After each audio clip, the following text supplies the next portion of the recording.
On this episode of the Armor Bites podcast. It's rolling, it's ready to go? Yeah. Okay. Are you ready? You got something else to set up?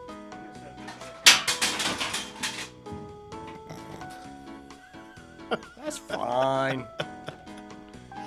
That was just my opinion. And that's just your opinion, and you Yep. have a couple. George Lucas did not call me up and say, hey, James, what do you think of this?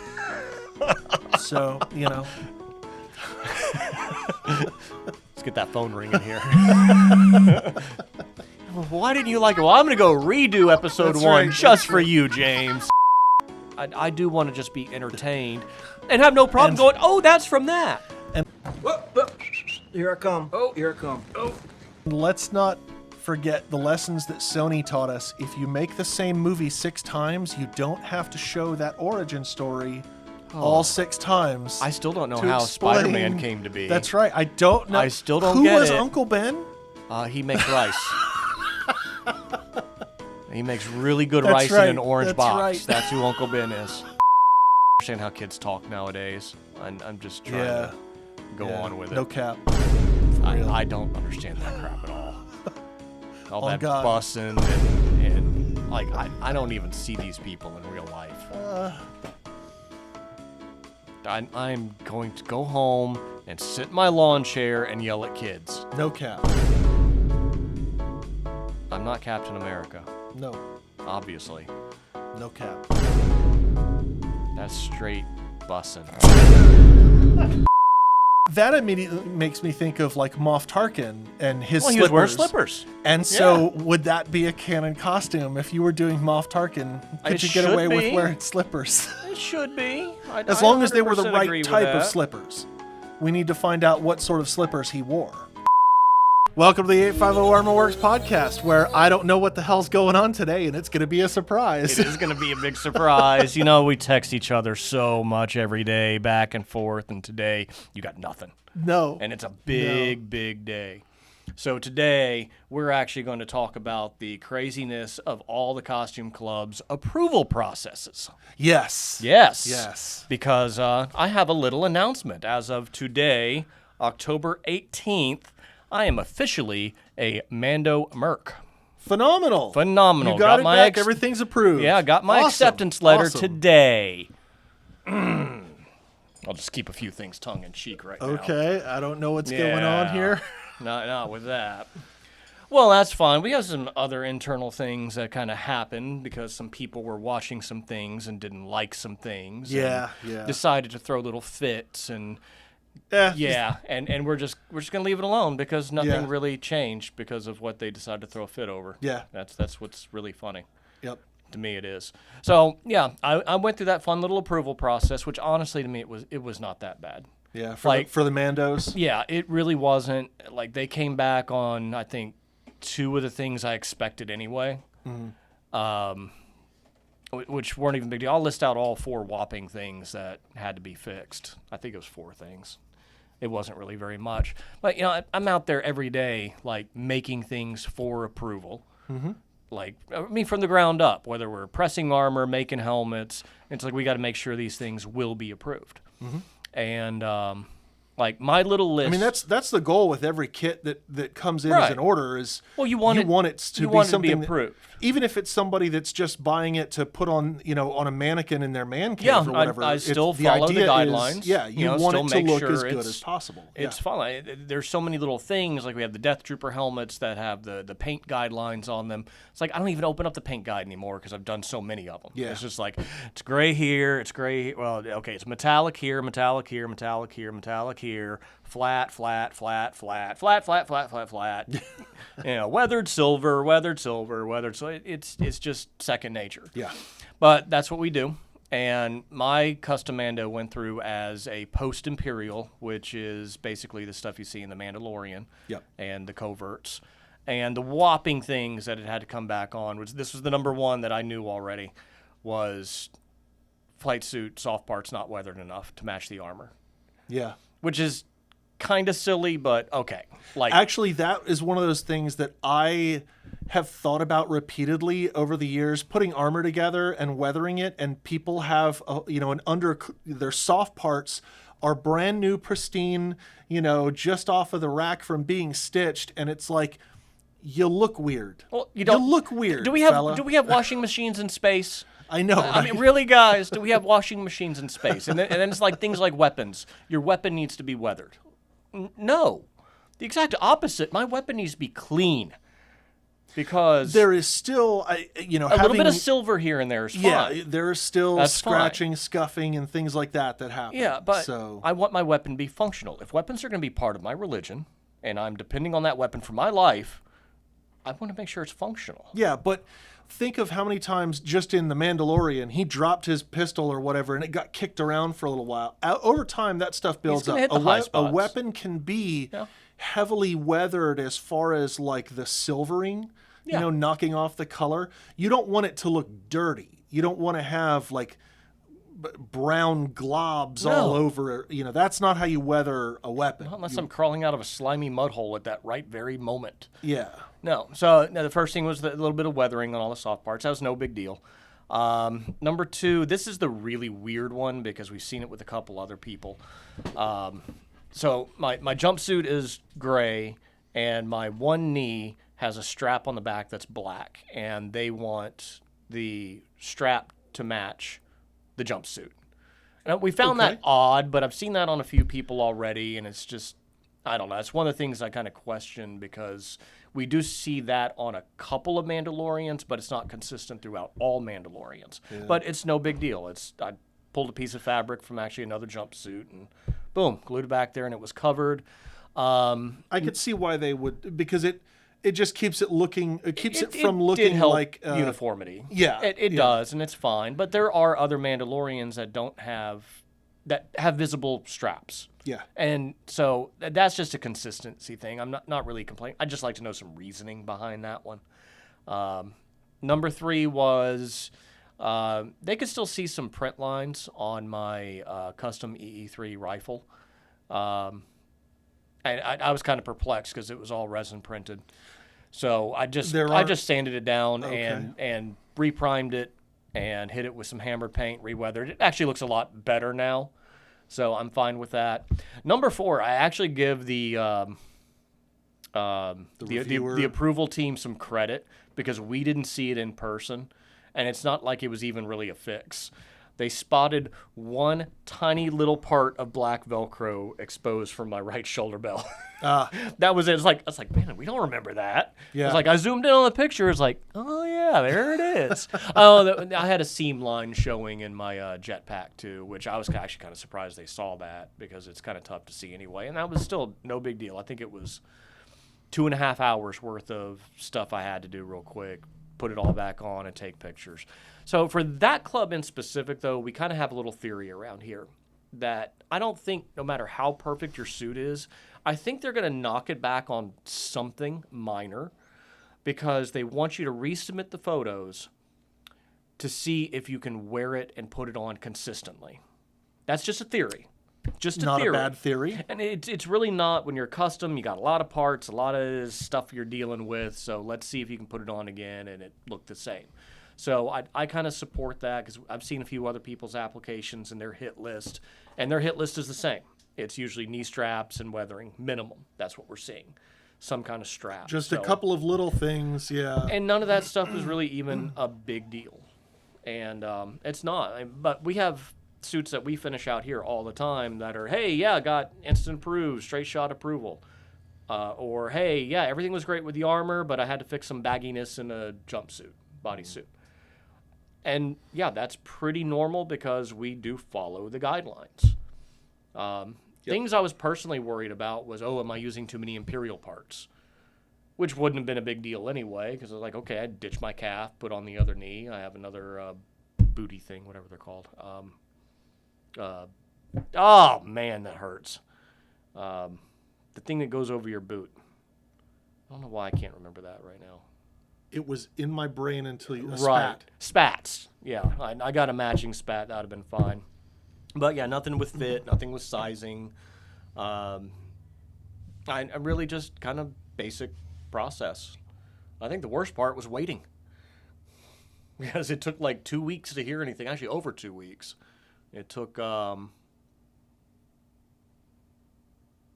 about 17 days to get the initial fix list, and then about 7 days once it was resubmitted. Because I resubmitted after 2 days. I retook photos. It was right back in. So, do you remember? I remember one thing you got kicked back on. I don't remember anything. You don't remember anything? Details of, no. All right, I remember when you were going through your tanker and the gloves. Yeah, the gloves wasn't even it. I remember for the gloves. The tanker. To me, what really stood out was wanting a detailed photo of the little symbol on the side of the helmet. Yes, the little. It's a tiny little thing. You never even see it. Looks on like the pawn screen. shop logo. That's kind of what it is. It's kind of like that. You never even see it on screen. The only way that you know that that's there is if you went to one of the behind the scenes, where they did the armor tours and things if you went up to the armor in the glass case and zoomed in and took a high res photo. Right. It's the only way you knew that was there. And at the time, I don't think we had anything but fan helmets whenever you did yours. That was 2017-ish, give or take. Give or take. It was somewhere around there. Definitely by spring 2017. I know when that one went through. I'm just curious, do you remember how it was whenever you went through with your Scout way back in 2004? I think I took one photo with this. Yeah. I mean, 2004, but it was a different time. I don't remember, but it was. Just, trying to remember back 20 years ago, I literally think I took... No, I think you had to do front back. So I think you had to do 2 photos. Okay, front, back, helmet off, maybe. Yeah, the helmet off was even optional. That was only if you wanted the helmet off on the website. Okay, you could go with the helmet on the website. So all I remember, or just a silhouette for the face photos. From back then is I was practically doing a new clone every month, and it was pretty much here's some new photos of the GML. He's like, dude, I'm not changing your profile picture again. It's like, dude, you're building a new clone every week. Just pick one. I was like, I can't help it. We need more designations. As if clones didn't have enough. There are literally more clone types than there are of any other multiple group of costumes combined. I mean, it's ridiculous. Stormtroopers are starting to catch up a little bit, but they're never going to catch up to what clones can do. I mean, if you look at the list of clones, it's that long. It's it's all the same armor, different helmet. Or just different paint schemes on the same armor. Same armor, different paint schemes, or different paint scheme with all the same shoulder pauldrons and junk you get to throw all over you. Mm-hmm. That was really the level of that. So I think what it really boils down to is my message for the people that are on the fence. There's really nothing to sweat. What's the worst they're going to say? Fix something.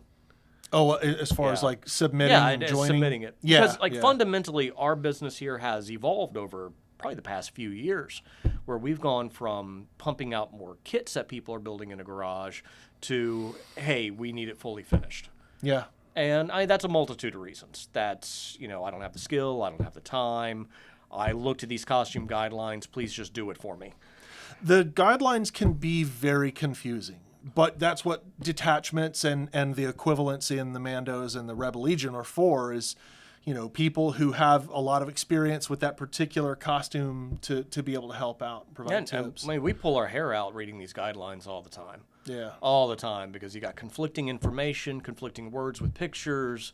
You see something from a different angle. That's the biggest one is the wording of the CRL will say one thing, but the photo shows something that is clearly not in line with that wording. Or and it's they'll mention something in the words, and then your reference photos, almost like it purposefully doesn't have the part positioned in an angle to see it. Yeah. It mentions something on a back or the back of a bicep, and there's not an angle of it. Yeah. That is the most frustrating thing you deal with. Yep.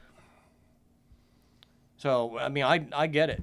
And it's not like it's my first rodeo that, So how does that tie into the tanker with that little logo on the helmet? Okay. So you don't remember it, but I remember it distinctly. Well, when you mentioned it, I do remember now you kind of remember yes. it, but I don't They made me take a photo, zoomed in on the side of the helmet, Yeah, I don't remember who the GML was at the time. I can't recall. I remember first he was asking for higher quality photos. Well, but we took those photos with like a crappy old digital camera, and the best output. It was like at the time my camera phone wasn't working. The camera on my cell phone wasn't working or whatever, and it was like, well, I've got this old digital camera from like 2007 or something like that. And the photos were like 480 by like 240 or something ridiculous. It is what it is. But yeah, and it's like you can't ask for higher quality photos. You really can't. I mean, nowadays, that's what you had. like, you know. Oh, I keep my megapixels dumbed down on my phone just to save on memory. Yeah. It's already bad enough that like each picture I take is 3 megabytes. Yeah, you take 4 photos and your phone's like, you're running low on storage space. I'm not changing out of my cell phone now just because it has external expandable memory. Yeah. Yeah, none of the new phones have it, so I can't.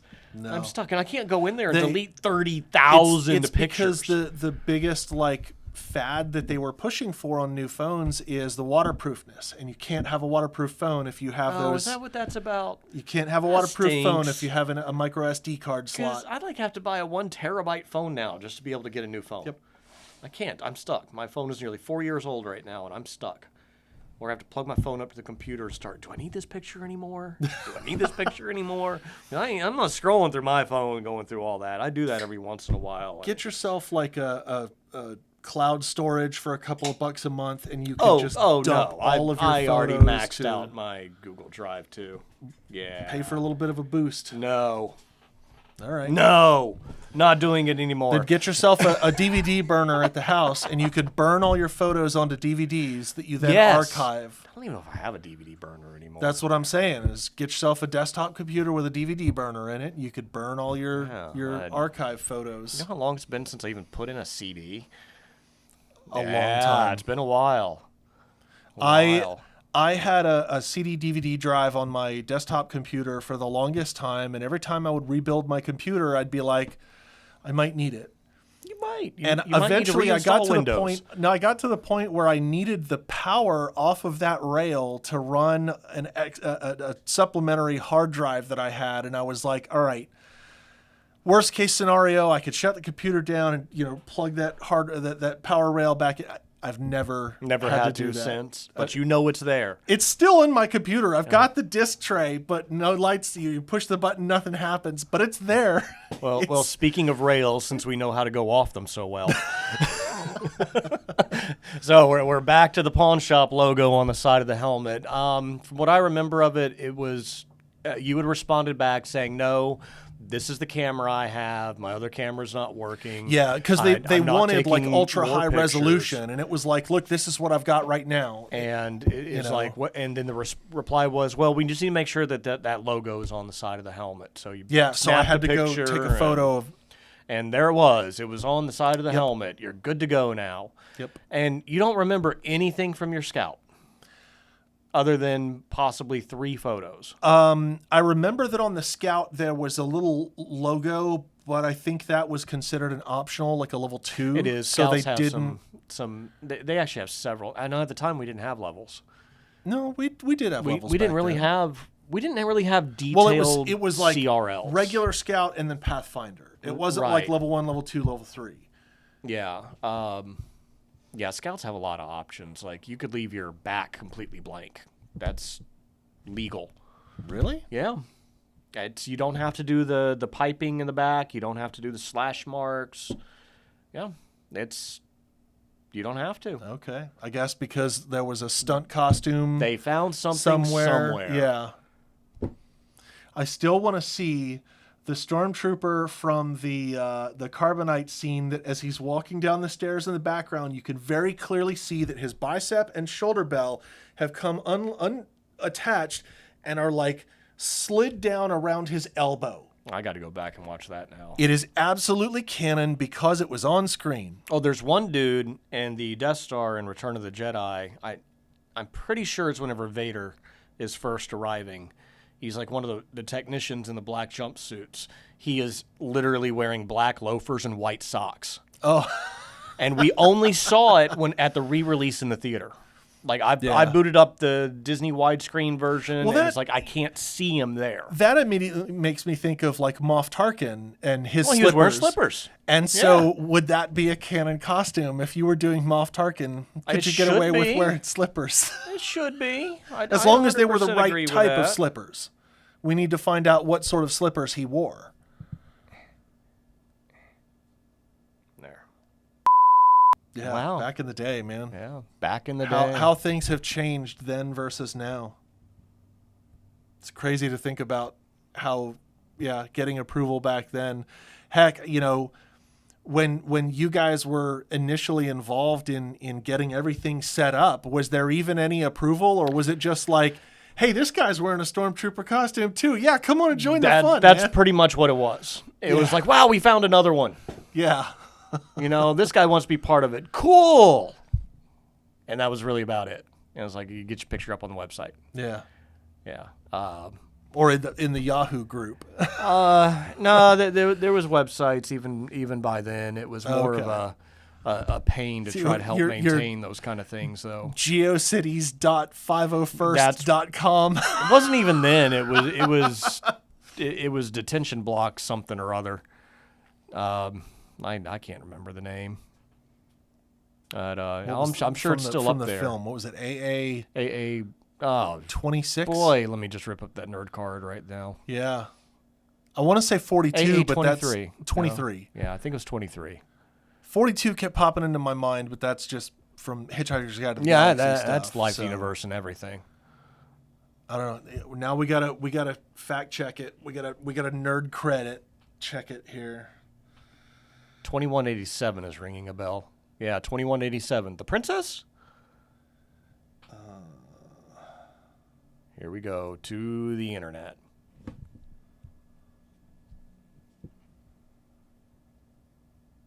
AA 23. Okay. Good memory. Yep. My nerd card is redeemed.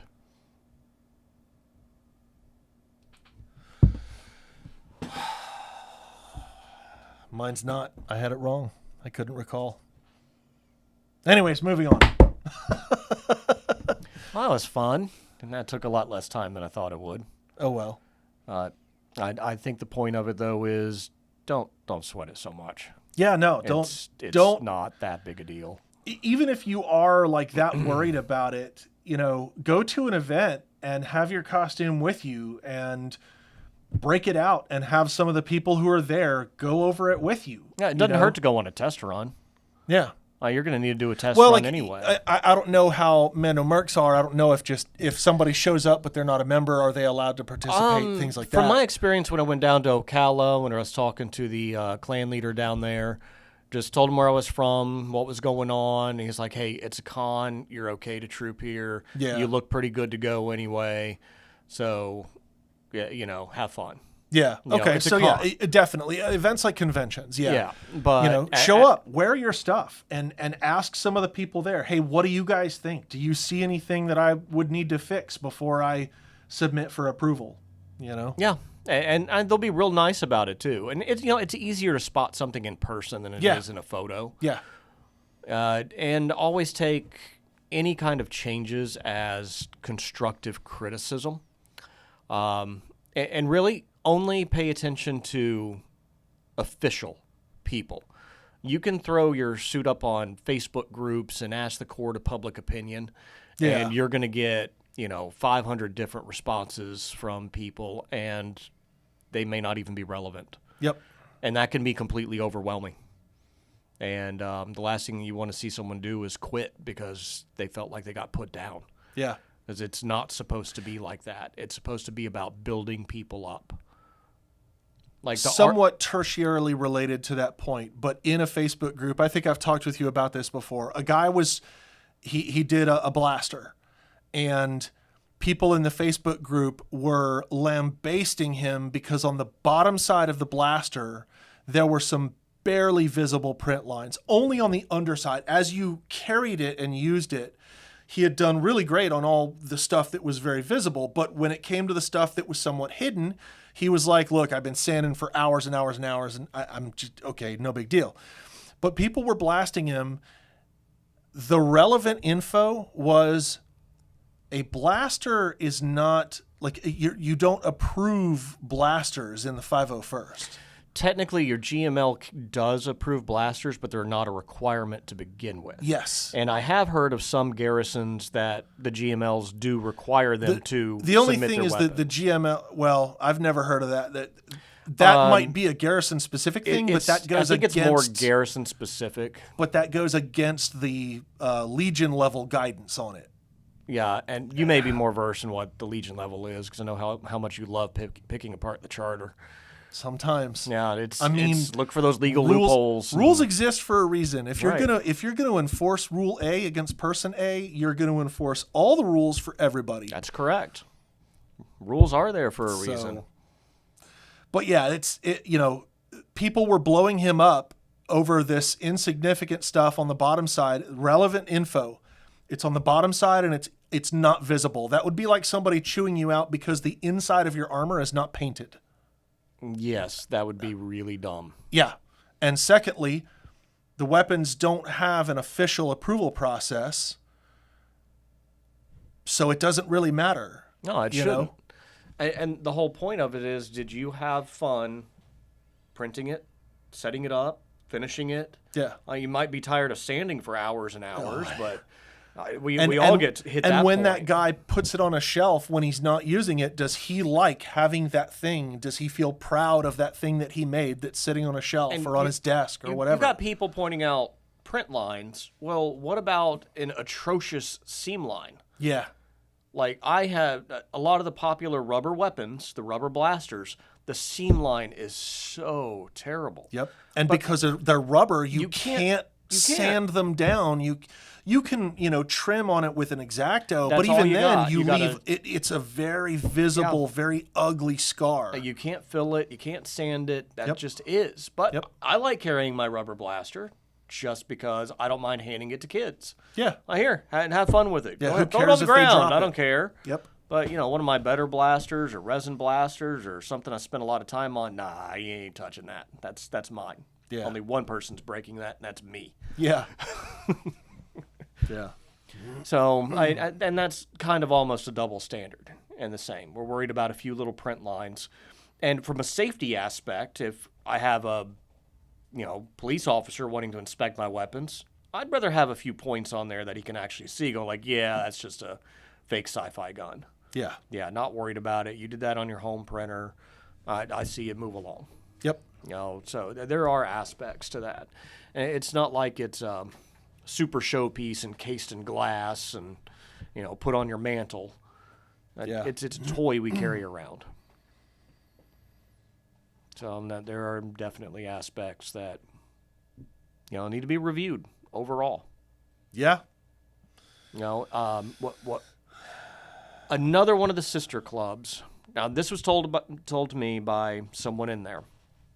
So we'll just say it's the R2 Builders Club.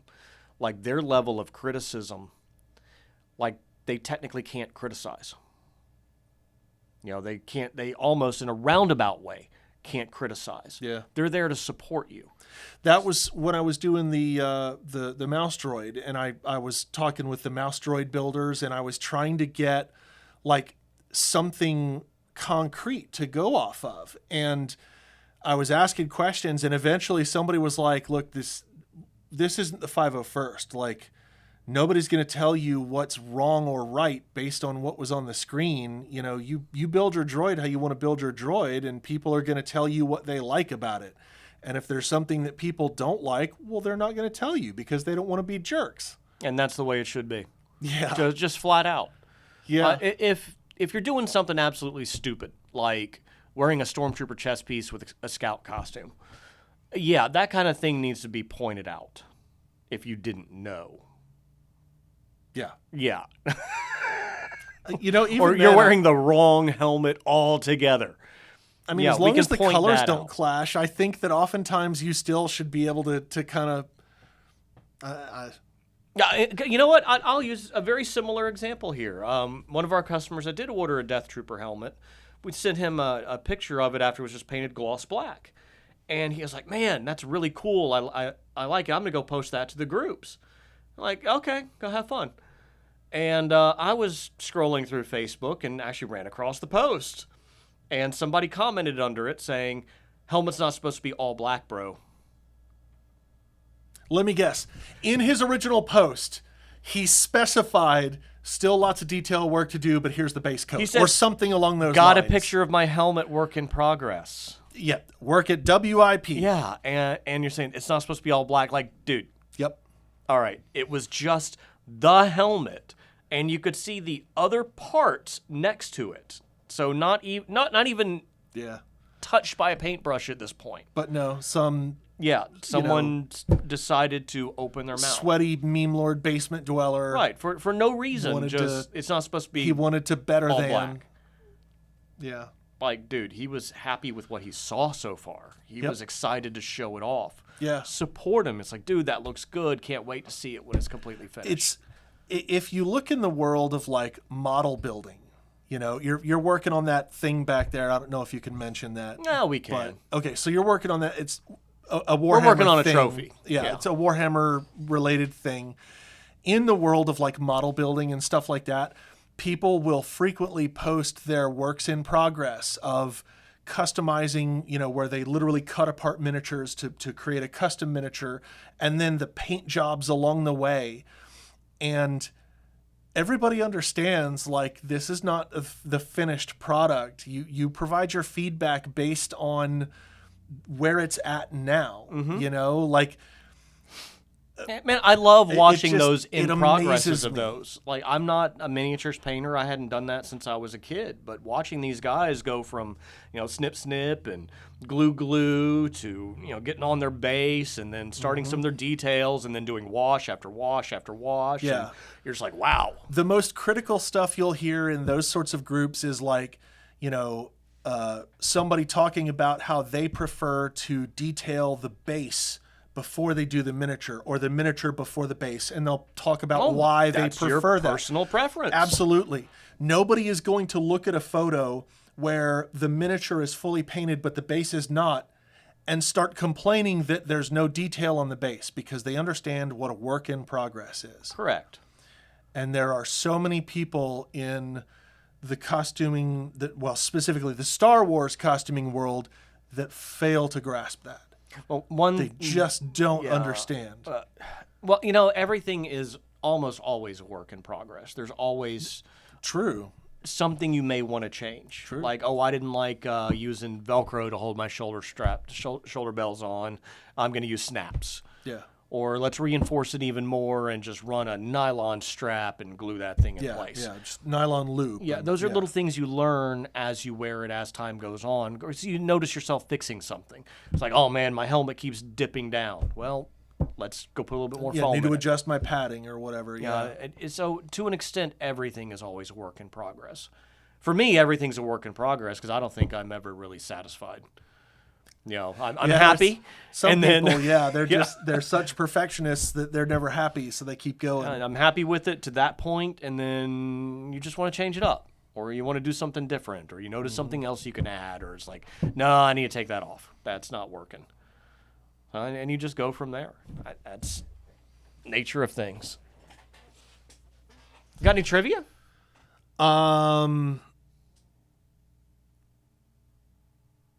We have a piece of trivia sitting in front of us here. Can you tell us, from where this concept for the ground crew originated? Yes, I can. It came from a Vietnam era, 1968, I believe. 67. Oh, don't you go there. BPH-1 pilot helmet. So that was where the base came from. That would have been the main dome and the ear caps. No, our military wasn't cool enough to add jaws and things to it. Not quite. They didn't have the holes and whatnot. That was the absolute base, even down to on the back side. It's not on this helmet, but the little strap that runs across the back, and you can see the snaps that are coming across here.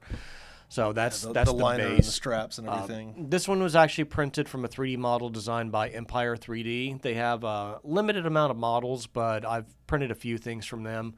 I bought this file specifically to finish a helmet for my wife, and had a customer a while back emailing saying, hey, can you do a ground crew helmet? I was like, well, I have these files. I need to print it anyway. So, yeah, be glad to do it for you.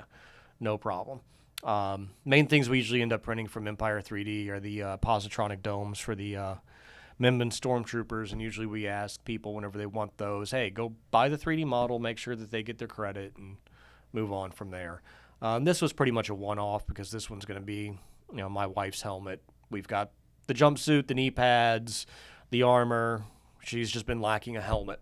So wanted to get this thing. Have you test fitted it with her? Because it assembled. Oh, with her, she's fine. Okay. She's fine. I was just saying, like, that's not going to fit on you and I. I know for you? Yeah, no. No. Nope. No, not quite. No, not in any way, shape, or form. Man, if this thing Is goes it on, stuck? if this goes on my head, no, if it does go on my head, you can forget it. Like, yeah, no. I'm gonna go smash my head against this table just to get it off. If it somehow fit over your ears, you would not be able to get it back off. It does her, and unfortunately, it feels like it's already big enough. It can't be scaled. She's gonna look like a bobblehead figure. We'll figure it out. As tiny as she is, she's gonna look like a bobblehead figure. We'll figure it out. Maybe we'll have to add some padding to her. And but yeah, there's your trivia: is that the ground crew helmets did actually come from semi-functional, or from functional at the time. Actual air crew and things like that. So. And like the helmet liner and a few other accoutrements, you're still able to find it. I was actually able to find a shell liner that goes on the inside that had all the exposed cloth stuff that was on it. So I picked it up, and we're taking it apart, going to make some patterns to re-sew, because there's no way we're using a 57-year-old helmet liner. It was already deteriorating a good bit on the inside. But like I don't have it in here, but the ear caps were 100% identical to what you saw on screen.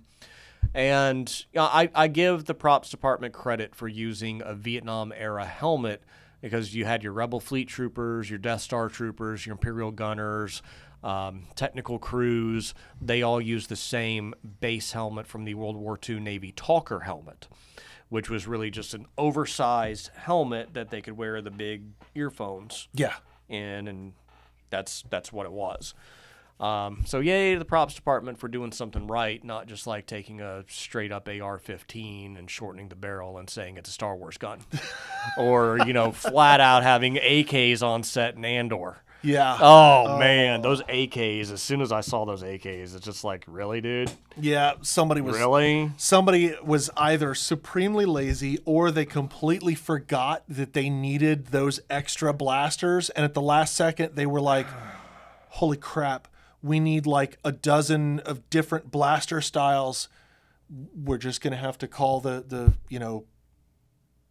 prop firearms rental agencies. Like, of all the recognizable firearms, send us some weird guns. Of all the recognizable guns, is an AK a recognizable gun? In every single one of its variants, between the 74U, the 47, the sniper rifle, everything. Nah, that's an AK, dude. Technically the SVD was not an AK, but they look the same. I mean, they look style. the same, whether it was made by the Russians or stamped by the Chinese. Yeah, they look the same. Yep.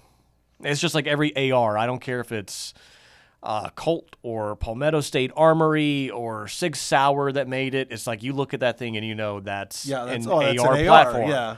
And that doesn't matter if it's an AR-9, an AR-10, an AR-15, an AR-22. I'm really kind of surprised that they have not just tried to come up with some more unique and original designs over the years.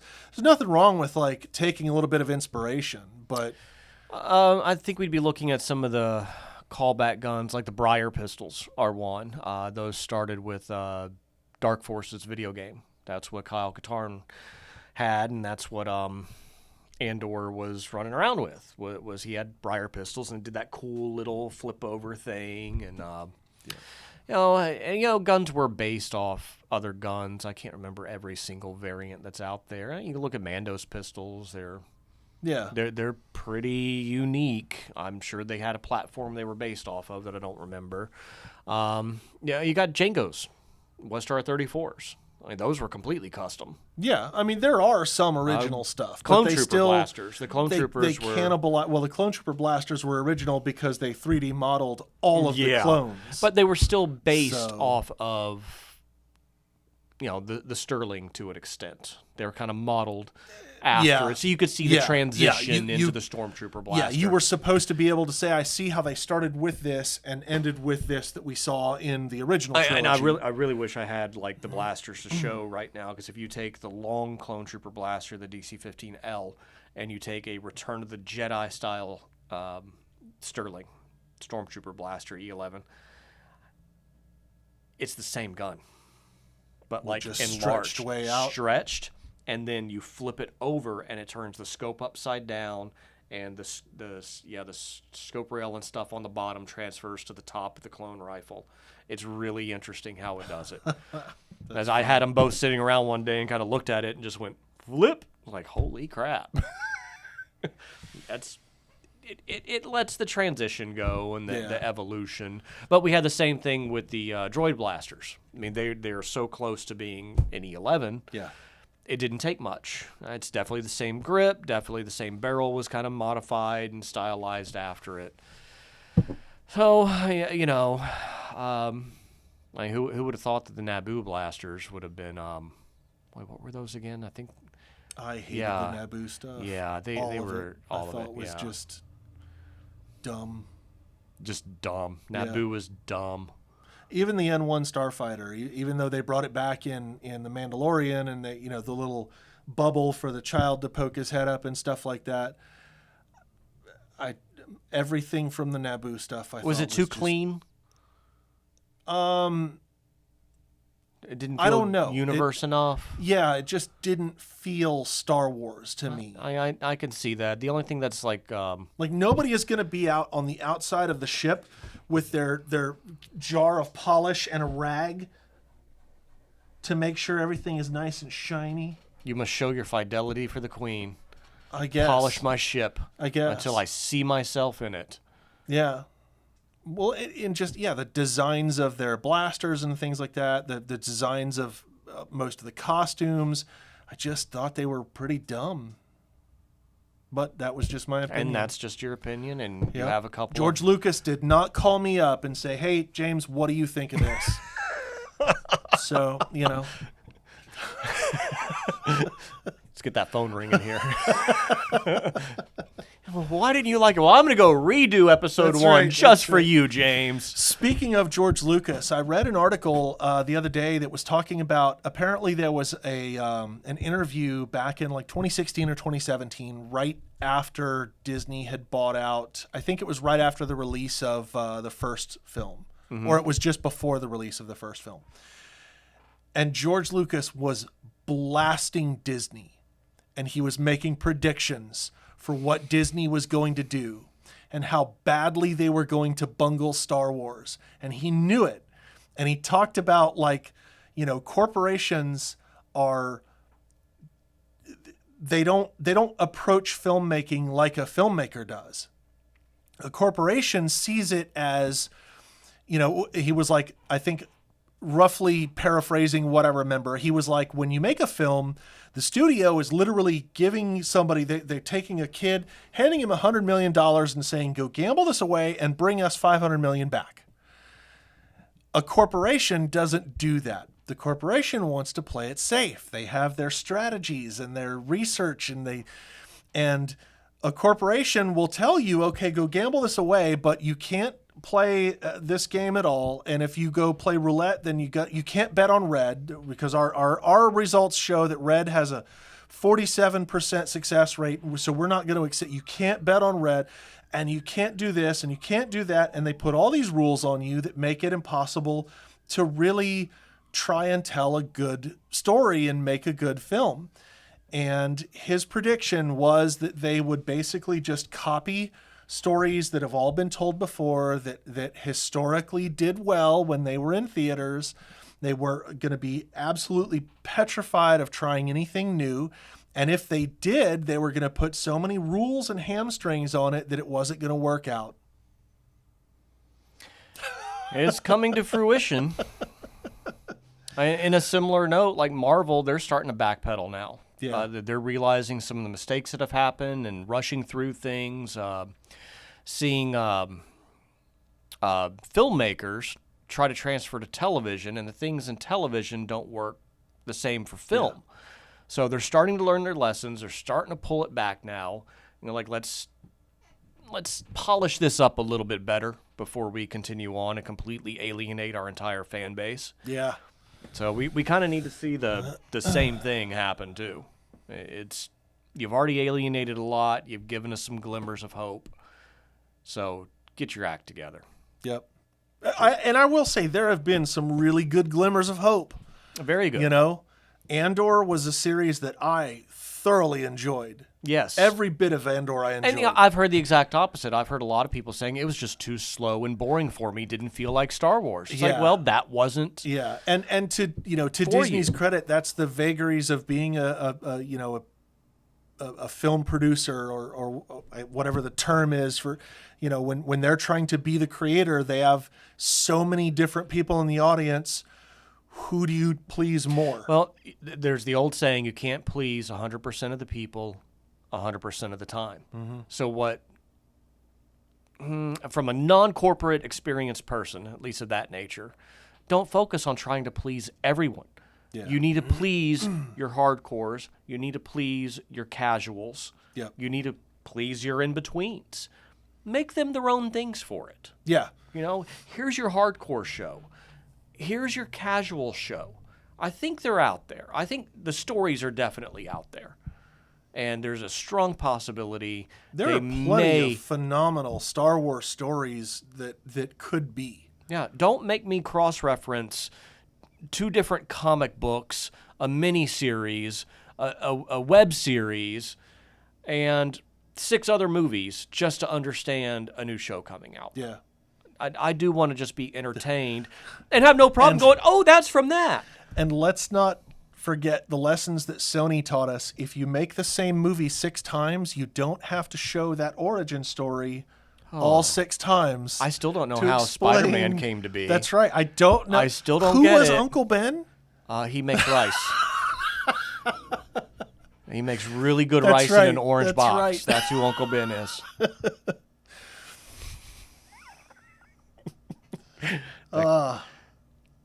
No, well, I think that's where Marvel did it right with the Tom Holland Spider-Mans, is they didn't have to retell the story. Yep.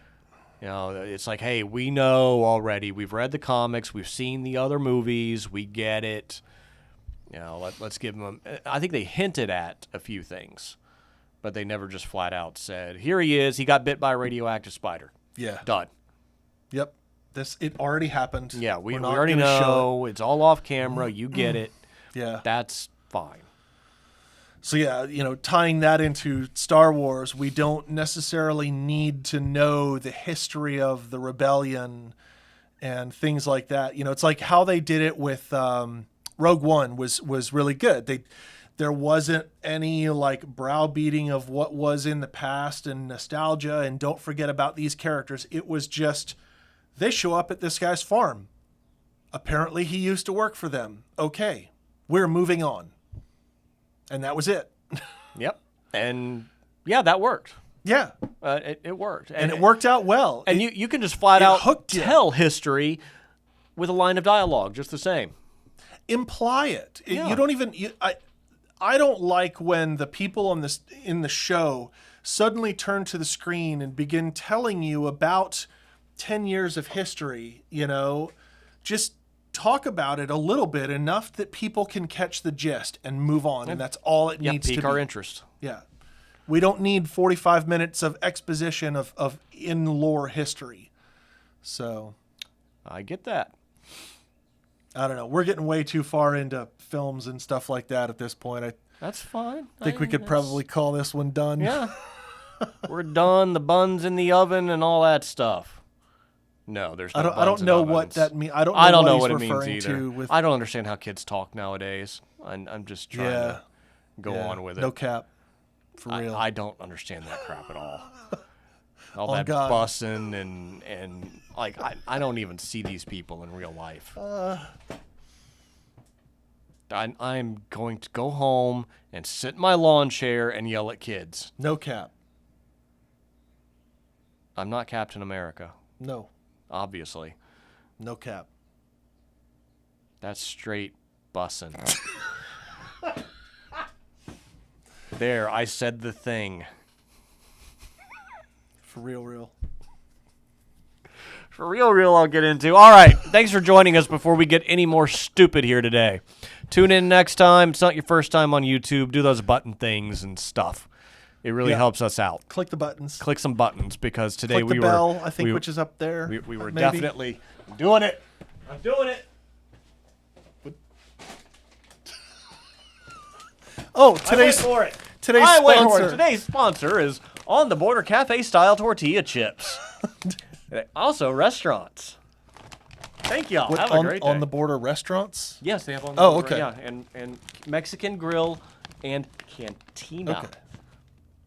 So they have restaurants, but they have also restaurants. produce the I ate chips. one in Atlanta. They're not really our sponsor, but we were joking around about it before the show. About how we should sit here with this giant bag of chips in front of us, munching on chips and the whole now you show. have to watch us eat a chip. Thank you. See you next time.